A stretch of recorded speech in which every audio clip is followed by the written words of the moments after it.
Alhamdulillah, assalatu wassalamu ala rasulillah wa ala alihi wa sahbihi wa mawalah. Rabbi syrah li sadri wa yassir li amri wahlul uqdatan min lisani yafqahu qawli. Para hadirin dan jamaah serta teman-teman sekalian, kita awali dengan bersyukur kepada Allah Subhanahu wa taala.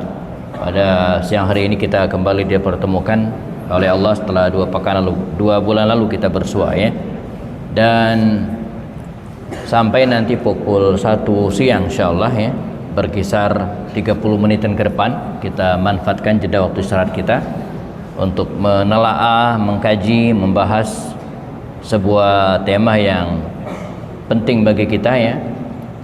Kalau ustadz-ustadz yang lain mungkin ada yang bahas tentang Quran ya, tentang fikih ataupun tauhid ya, maka saya fokus tentang sejarah Rasulullah dan para sahabat. Kita sudah menyelesaikan kisah Abu Bakar, Umar dan Utsman ya. Dan kita akan membahas kisah Ali bin Abi Thalib radhiyallahu anhu.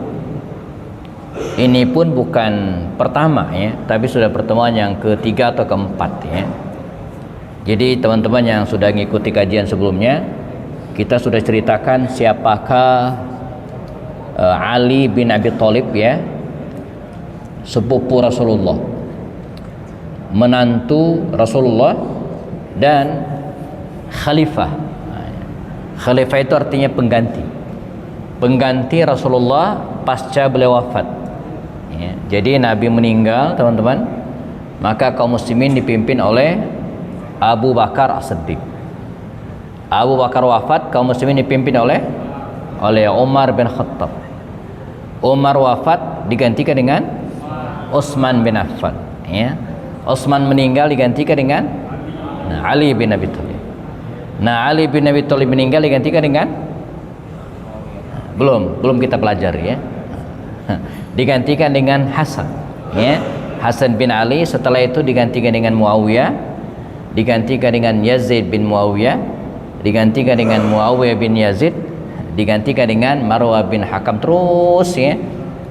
Nanti berganti kekuasaan kaum muslimin dari dinasti Umayyah ke Abbasiyah sampai turun temurun terus ya.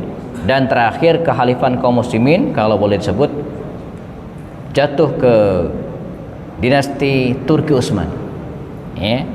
Turki Utsman runtuh dan sampai sekarang ya kekhalifan Islam tidak ada lagi. Kaum muslimin sudah terpecah ke berbagai negara, masing-masing punya pimpinan tersendiri ya. Nah, kisah tentang 3 khalifah Abu Bakar, Umar, dan Utsman sudah beres. Ali bin Abi Thalib pun sudah kita bahas masa kecilnya, lalu dia masuk Islam di awal-awal dakwah Rasulullah, menemani Nabi sampai Nabi wafat. Kemudian kita sudah bahas juga peran ya, Ali bin Abi Thalib ini pada masa kekhalifahan Abu Bakar, Umar, dan Utsman.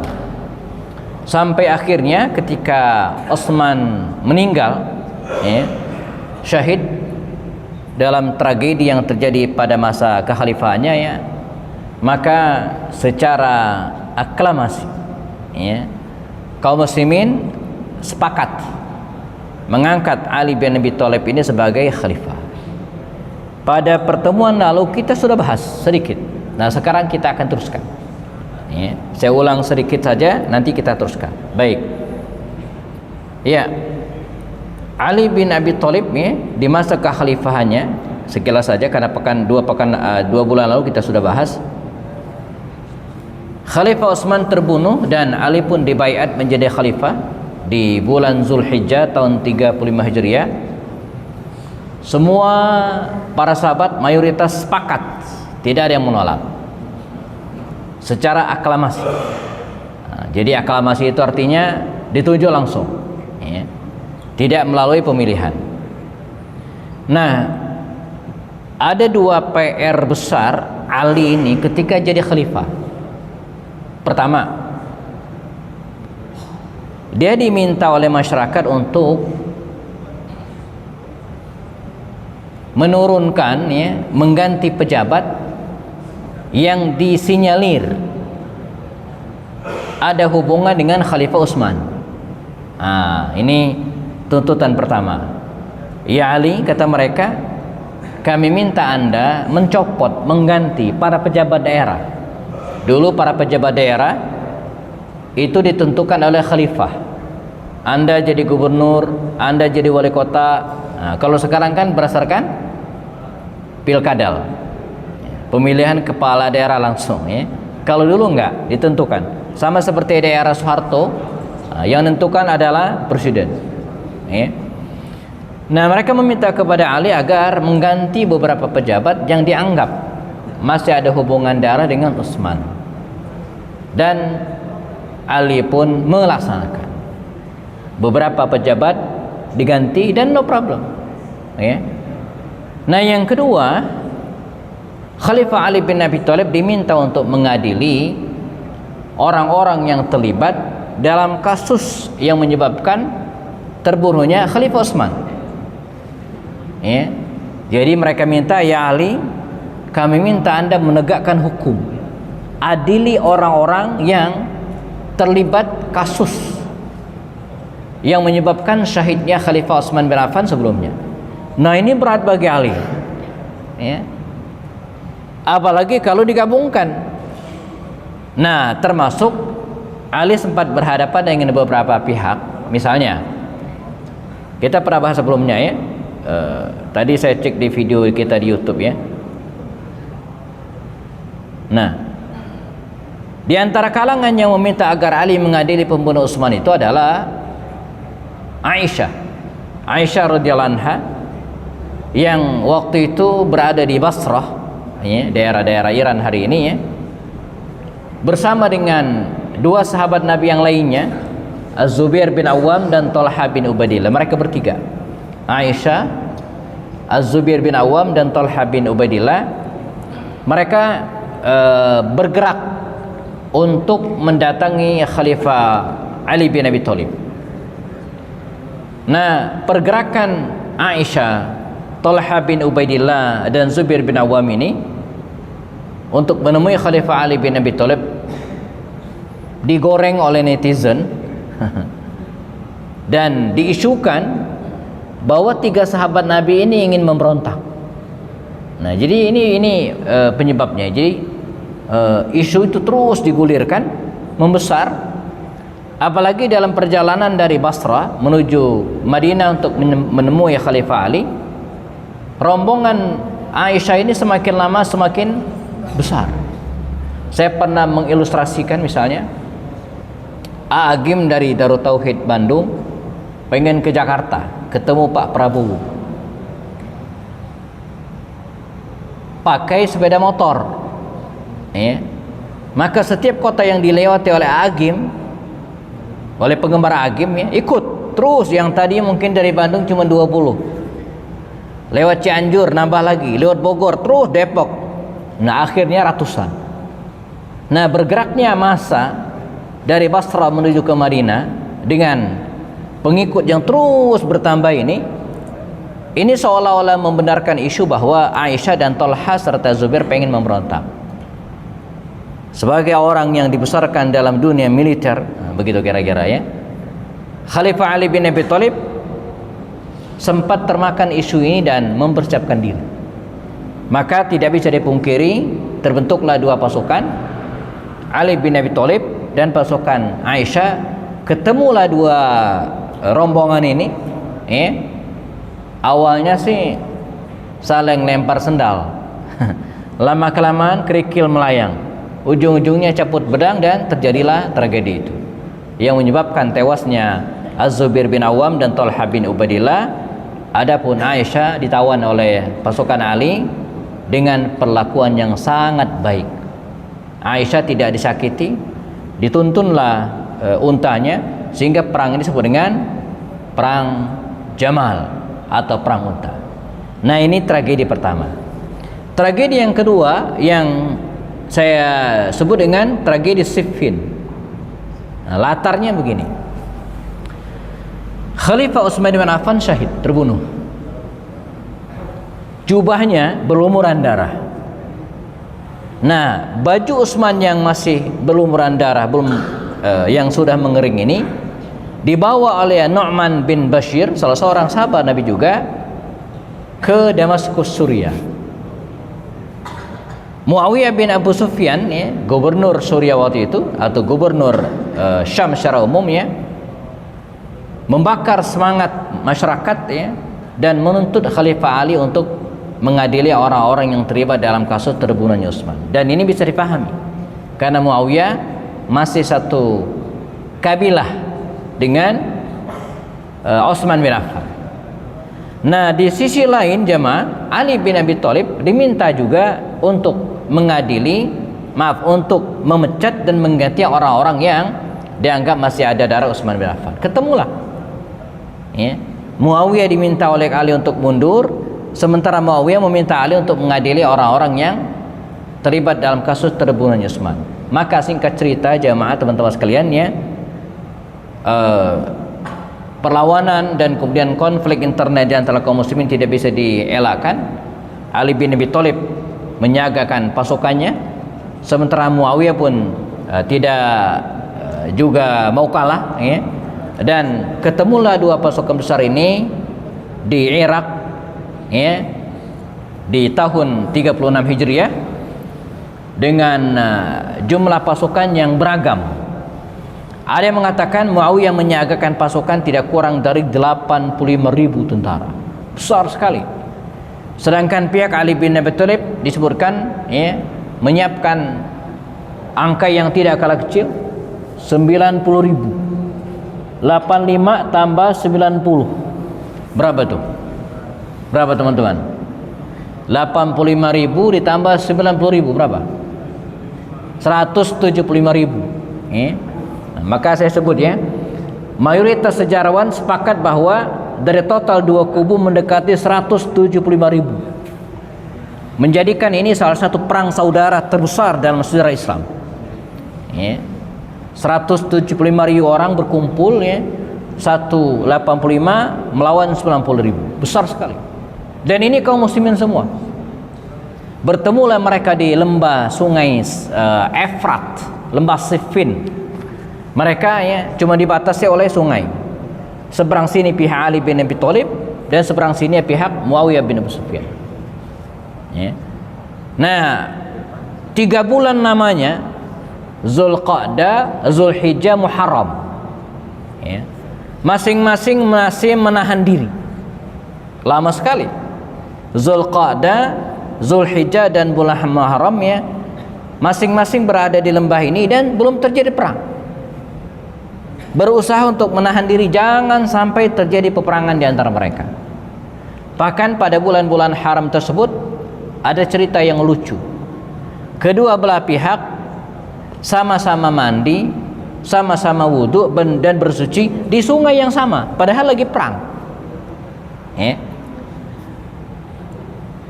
Tukar menukar utusan pun terjadi.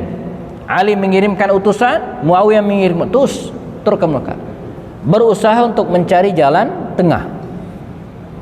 Bahkan pada akhirnya, nah ini plot twistnya menarik, Ali bin Abi Thalib mengirimkan utusan kepada Muawiyah bin Abu Sufyan dengan pilihan yang ekstrim. Kata Ali, tolong pertemukan saya dengan Muawiyah bin Abu Sufyan 4 mata. Saya dan Muawiyah saja ketemu. Dan Muawiyah setuju. Maka bertemulah Ali bin Abi Thalib dengan Muawiyah bin Abu Sufyan ketemu. Tapi bukan 4 mata, 6 mata. Karena disertakan juga Ammar ibn As. Bertemulah mereka, kata Ali bin Abi Thalib, ya Muawiyah, daripada kita mengorbankan sekian ribu orang berperang di antara kita, sesama pengikut dan sebagian besar juga adalah sahabat-sahabat Rasulullah, saya punya usul. Kita berdua yang apa? yang berkelahi gitu, ya, bertarung. Kita tarung berdua.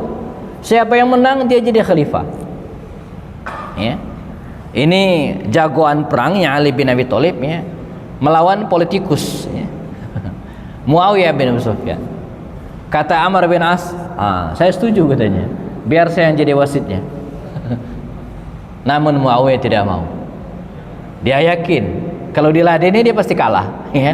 Maka dia mundur dan masuk bulan Safar, peperangan besar tidak bisa dipungkiri. Maka terjadilah perang, teman-teman sekalian, dan ulama berbeda pendapat tentang lamanya perang ini. Ada yang mengatakan sampai 100 hari, 3 bulan tuh. Ya, tapi tentu saja tidak perang terus ya. Dari bulan Zulqa'dah sampai pertengahan bulan Safar. Bagaimana hasilnya? Ali bin Abi Thalib dan pihaknya dengan penuh keberanian bersiap mendesak pasukan Muawiyah. Udah mau kalah. Dan walaupun masing-masing sudah menelan korban jiwa, pihak Ali terus mendesak pihak Muawiyah bin Abu Sufyan ini, dan pada titik terakhir jelang kekalahan pihak Muawiyah ini ada kisaran sekian ratus orang dipimpin oleh Amr bin As yang berpihak kepada Muawiyah mengangkat mushaf. Tahan. Kita damai. Nah, teman-teman, kalau kita dalam posisi Ali bin Abi Thalib nih, musuh udah mau kalah, tiba-tiba dia minta damai, minta perang di pause, di cut. Nah, kira-kira apa yang kita lakukan? Lanjutin. Ini kan taktik lawan gitu ya. Ini kayak saya dulu Ustaz di kampung yang main catur. Dikit lagi nih musuh udah mau kalah, tiba-tiba dia entah sengaja atau tidak diinin papan catur, akhirnya buyar semua gitu kan, ulang lagi dari awal. Nah, demikian akal-akalannya. Kalau kita sebagai Ali bin Abi Thalib mungkin ya, ini taktik lawan untuk menggagalkan kekalahan. Kalau kita serang terus, tapi tidak dengan Ali. Ali bin Abi Thalib ini orang yang gentleman, kesatria. Musuh sudah ngangkat mushaf, minta damai, maka dengan sepenuh gentleman, kesatria, Ali mengkat peperangan. Nah, ini yang kemudian mengubah wajah sejarah. Dia tidak mau membunuh musuh yang sudah kalah. Dia tidak mau membunuh musuh yang sudah tidak berdaya. Dan kita temukan dalam riwayat sebelumnya ya, kita pernah ceritakan bagaimana Ali bin Abi Thalib itu ya tidak mau membunuh orang yang sudah tergeletak, nggak mau. Ya, yang sudah mengangkat tangan nggak mau. Maka Ali segera mengangkat peperangan dan keduanya pun mengatur jarak. Kembali ke tempat masing-masing dan sepakat untuk kembali menggelar arbitrase atau perdamaian. Lalu dikirimlah beberapa orang ya untuk dilakukan tahkim.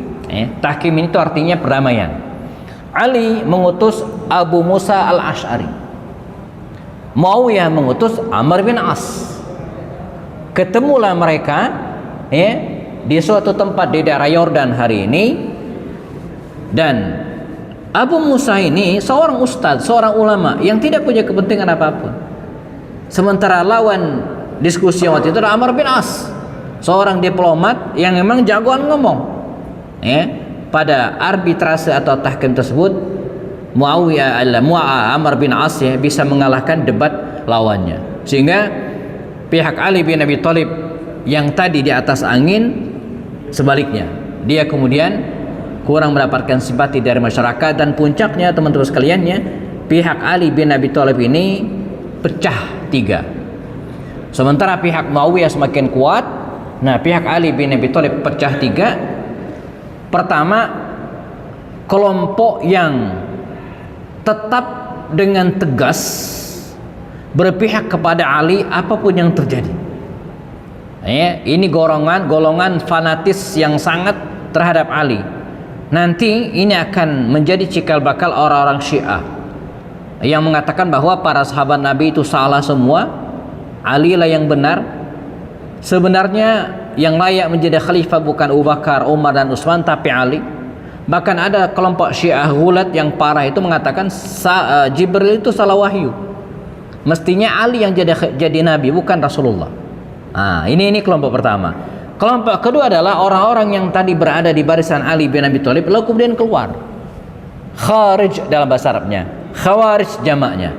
Orang-orang ini menganggap bahwa cikal bakal, penyebab, biang kerok semua kekisruhan ini ada pada 3 orang. Ali, Muawiyah, dan Amr bin As. Saya cut sampai di sini ya. Nah, yang ketiga adalah kalangan orang-orang yang menarik diri dari dunia perpolitikan dan kekuasaan, nggak mau cawe-cawe lagi. Nah, yang mengental dua kelompok, kelompok Ali yang terus mendukung Ali dan kelompok Khawarij. Nah, kelompok Khawarij ini semakin besar teman-teman sekalian dan memiliki pemikiran tersendiri sampai pada titik mereka punya pemikiran gini, seluruh masalah ini penyebabnya Ali, penyebabnya Muawiyah, dan penyebabnya Amr bin As. Untuk itu tiga orang ini harus dihabisi, harus dibunuh. Ini keputusan mereka. Maka dibuatlah sebuah makar, sebuah rencana untuk mengeksekusi, untuk membunuh tiga sahabat Nabi ini. Kita akan ceritakan. Mereka sepakat Ali, Muawiyah, dan Amr bin As akan dibunuh. Waktu sudah ditetapkan, hari berkah, tanggal cantik, dan bulan berkah. Jumat 17 Ramadan 40 Hijriah.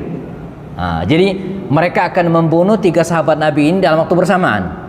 17 Ramadan, hari Jumat 40 Hijriah. Maka ditunjuklah eksekutor, orang yang akan mengeksekusi tiga sahabat mulia ini. Hajjaj bin Abdullah namanya, dikirim ke Damaskus, Suriah, untuk membunuh Muawiyah bin Abu Sufyan. Amr bin Abu Bakar At-Tamimi dikirim ke Mesir, Fustat, untuk membunuh Amr bin As. Dan yang ketiga, Abdurrahman bin Muljam dikirim ke Kufah untuk membunuh Ali bin Abi Thalib. Sekarang kita ceritakan. Pertama, Hajjaj bin Abdullah sudah sejak beberapa hari sebelum hari H sudah berada di Damaskus. Dia sudah mengintai kebiasaan Muawiyah, kapan keluar rumah, sehingga pada hari H nanti tinggal eksekusi. Nah, ternyata Muawiyah bin Abu Sufyan ini rutin setiap hari, setiap pagi berjalan dari rumahnya menuju ke Masjid Damaskus, Masjid Agung Damaskus. Maka singkat cerita jemaah, pada dini hari itu jelang waktu subuh, saat Muawiyah bin Abu Sufyan keluar rumahnya menuju ke Masjid Agung Damaskus, jalan kaki waktu itu disergap dengan pisau yang beracun, dengan belati yang sudah dilamuri dengan racun yang sangat ganas. Disergaplah Muawiyah bin Abu Sufyan, ditusuk berkali-kali. Namun Muawiyah bawa pengawal, dia sempat terselamatkan walaupun lukanya cukup parah. Pada akhirnya Muawiyah bin Abu Sufyan ini dibawa ke ruang bedah, begitu kira-kira masuk UGD kalau sekarang dan divonis oleh dokter, oleh tabib waktu itu dengan dua pilihan. Ya Muawiyah, Anda bisa selamat dengan dua opsi. Pertama, dilakukan operasi dengan menggunakan al-kai, besi panas. Waktu itu kan belum ada obat bius. Jadi untuk menghilangkan rasa sakit itu dengan mengenakan besi panas. Yang kedua, Anda minum jamu, ramuan. Tapi ramuan ini keras. Jika tidak hati-hati fatal. Bisa menyebabkan Anda mandul, tidak bisa melahirkan keturunan lagi, nggak bisa berdiri lagi. Muawiyah memilih yang kedua. Maka dikisahkan sejak saat itu dia tidak punya keturunan lagi, tapi dia selamat. Muawiyah selamat. Sekarang kita beralih ke Mesir, kita pindah ke Mesir. Amr bin As, Amr bin Abu Bakar At-Tamimi beberapa hari sebelumnya pun sudah di Mesir. Siap-siap dia. Dari orang-orang dalam dia dapat informasi bahwa Amr bin As ini setiap hari pun pergi ke masjid, dan dia selalu jadi imam. Jadi gubernur Mesir ini Amr bin As selalu jadi imam. Maka pagi hari subuh sebelum azan berkumandang dia sudah duduk di shaf pertama. Niatnya begitu Amr bin As naik jadi imam langsung ditusuk. Dan hari itu dia duduk di situ Begitu dia melihat, begitu azan berkumandang, qomat ditegakkan, datanglah imam berdiri di saf depan dengan belati yang sudah disiapkan sebelumnya, dan ini beracun, ditusuk berkali-kali dan ternyata salah. Yang dia tusuk itu bukan Amr bin As, tapi Kharijah bin Habitat, stafnya Amr bin As. Saat itu Amr bin As lagi pusing, sakit kepala, kurang sehat, dia tidak ke masjid. Selamatlah Muawiyah dan selamatlah Amr bin As. Sekarang kita ke Kufah. Ali bin Abi Thalib radhiyallahu anhu, dalam kesehariannya, walaupun dia sebagai seorang khalifah, pimpinan tertinggi kaum muslimin, dia bebas. Dia ke pasar sendiri, dia mendatangi masyarakat sendiri, dia ke masjid juga sendiri, enggak ada yang pernah mengawal. Namun siapa yang bisa membunuh Ali bin Abi Thalib dengan berhadapan? Enggak ada yang berani. Maka Abdurrahman bin Muljam ini setelah beberapa hari sebelumnya berada di Kufah mengawasi gerak-gerakan Khalifah Ali bin Abi Thalib, dan melalui beberapa orang pembantu waktu itu, maka dengan tindakan yang sama dengan bukan pedang, badik dengan pisau beracun, dia sergap Khalifah Ali bin Abi Thalib yang sedang melakukan perjalanan jalan kaki dari rumahnya menuju ke Masjid Kufah. Ali tanpa pengawal, sendirian, ditikam dengan sangat pengecut dengan cara yang zalim. Ditusuklah Ali bin Abi Thalib oleh Abdurrahman bin Muljam ini. Dia bisa bertahan hanya sekitar 2 hari. Di 19 Ramadan di tahun 40 Hijriah, Ali bin Abi Thalib meninggal dunia. Dia wafat dan Ali pun dimakamkan di Kufah. Makanya Abu Bakar, Umar, Utsman di Madinah makamnya. Abu Bakar dan Umar dimakamkan samping Rasulullah, Utsman dimakamkan di Baqi al-Gharqad di Madinah, sementara Ali bin Abi Thalib terlempar makamnya jauh di Kufah sampai hari ini. Mengapa? Karena dia meninggal di Kufah 2 hari setelah ditusuk oleh Abdurrahman bin Muljam. Pada akhirnya 3 orang ini kemudian ditangkap dan eksekusi, meninggal juga akhirnya karena clear jelas ingin menghabisi nyawa seseorang. Adapun Ali bin Abi Thalib sebelum meninggal dunia, dia berpesan, katanya apa? Kalau saya meninggal dunia, maka yang menjadi khalifah setelah saya adalah Al-Hasan, putra saya. Dan betul, ketika dia wafat, Hasan pun dibayat menjadi khalifah menggantikan Ali bin Abi Thalib.